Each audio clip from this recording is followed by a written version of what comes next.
गुजरात में कांग्रेस और आम आदमी पार्टी ने विधानसभा चुनाव से पहले लुभावने वादों की झड़ी लगा दी है, जिससे गुजरात में बीजेपी पर हार का खतरा मंडराने लगा है।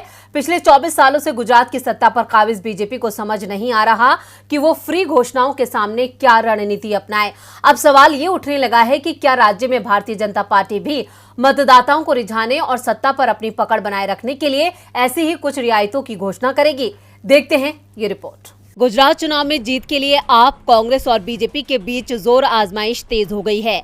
सत्ता पर काबिज होने के लिए राजनीतिक दल बड़े बड़े वादे कर रहे हैं, क्योंकि वो कुछ भी अपनी जेब से नहीं दे रहे हैं और इन वादों को आखिरकार करदाताओं के पैसे से ही पूरा किया जाएगा।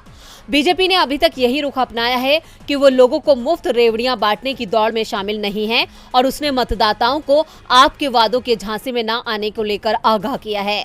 आप गुजरात की चुनावी रणनीति में नई पार्टी है, उसका पूरा अभियान कांग्रेस का खेल बिगाड़ना है और इसी मकसद के साथ केजरीवाल राज्य में फ्री की घोषणाएं कर रहे हैं। गुजरात में इस साल के अंत में विधानसभा चुनाव हैं।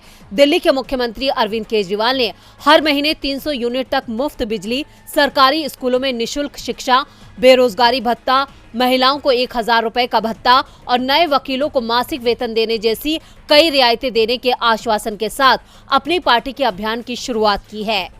केजरीवाल जब भी गुजरात आते हैं, मतदाताओं को कम से कम एक नई गारंटी देकर जाते हैं। आम आदमी पार्टी को मात देने की कवायद में कांग्रेस भी मतदाताओं को रिझाने और सत्ता में लौटने के अपने लंबे इंतजार को खत्म करने के लिए कई लुभावने वादे लेकर आई है।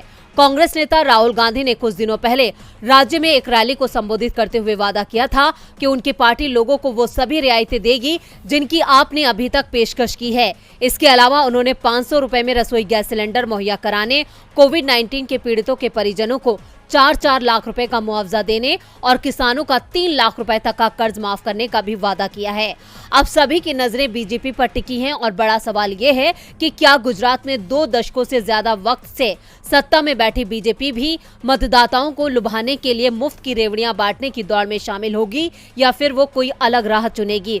गुजरात के मतदाता बेसब्री से इसका इंतजार कर रहे हैं कि बीजेपी उन्हें क्या पेशकश करती है।